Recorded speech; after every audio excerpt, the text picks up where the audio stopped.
Hello everybody, this is Rick Morris from the Turkey Roost. We get a lot of turkeys in the door that aren't skinned correctly, and we get a lot of phone calls about how to skin a turkey. So instead of telling people over the phone or sending them a letter or whatever, we're going to show you how to correctly skin a turkey for taxidermy purposes. Some of them breast cut them, which the reason that we don't breast cut them is because they'll cut them way up here towards the beard, and it messes up the feathers whenever we mount them because they get blood and they get grease on them. A lot of times it'll come out, but most of the time it won't. And what we end up doing is replacing the feathers to make that seam in the middle look right. So this is the way we do all of our turkeys. We mount over 1,000 a year. We've been in this business for 17, 18 years.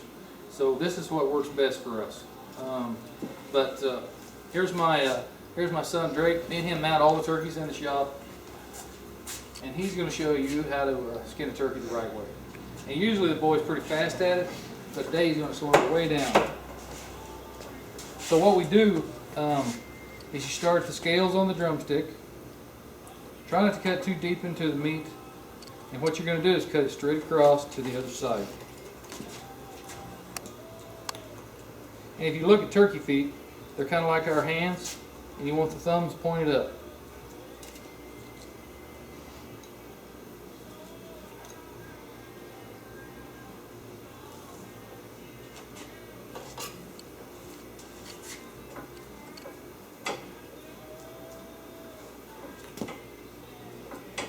And the way we're skinning these, you can still keep the meat out of them. It's still good. We get a lot of turkeys in the door that are froze when they come. And the thing about a turkey, as long as they're not gut shot, you can freeze a turkey for a long time whole with the guts in it, and the meat's still fine because they're so tight breasted.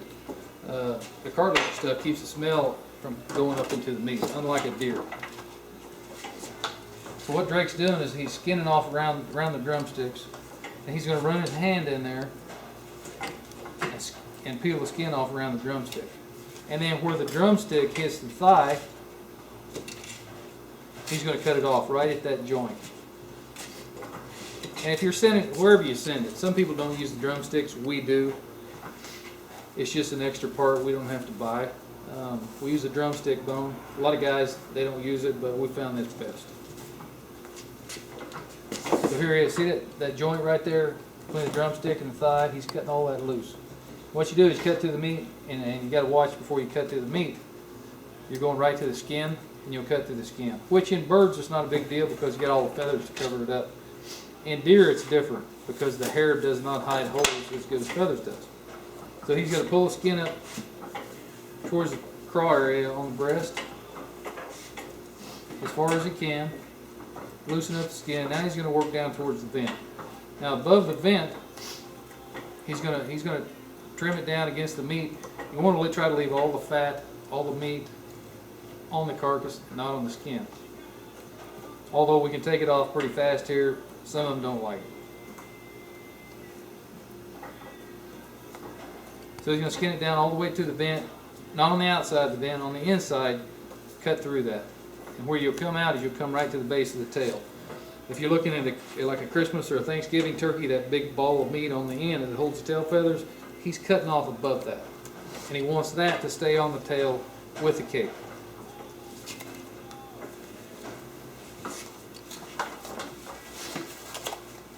Now what he's doing is he's laying it up on his breast because it's easier to get to, and he's going to skin it down the back.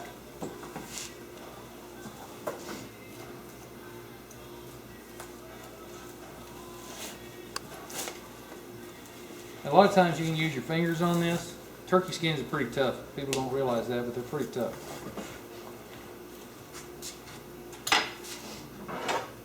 Okay, now we got this stainless steel hook, what we use to hang it above the sink so we can skin it down the rest of the way. Just stick it right through the middle of the back. We're off to the sink. Now what he's going to do is he's going to cut off the big bone in the wing, which is the humerus bone. He's going to cut that off in the chest because we use all the bones in the wing whenever we mount.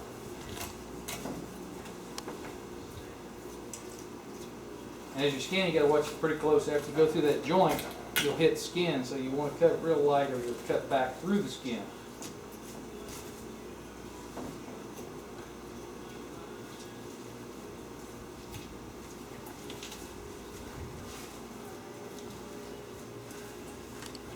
As you can see, this young man skins a lot of turkey. You know, in the spring, he may skin 800 or 900. There'll be 2 or 3 of us in here skinning at a time, but this place gets kind of messy. It's usually not this bad. Now you skin it down around the neck. So what you want to do is you're leaving the head still on it, but you're cutting off the neck above the head, or the wattles, I should say.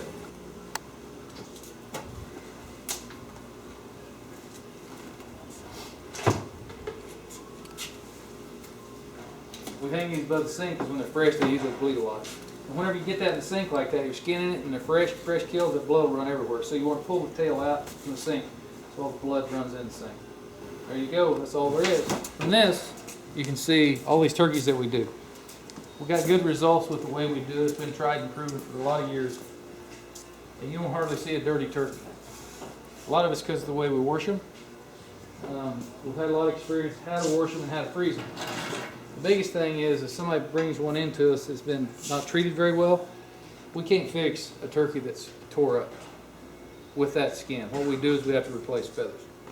So in the end, it'll end up costing the customer more.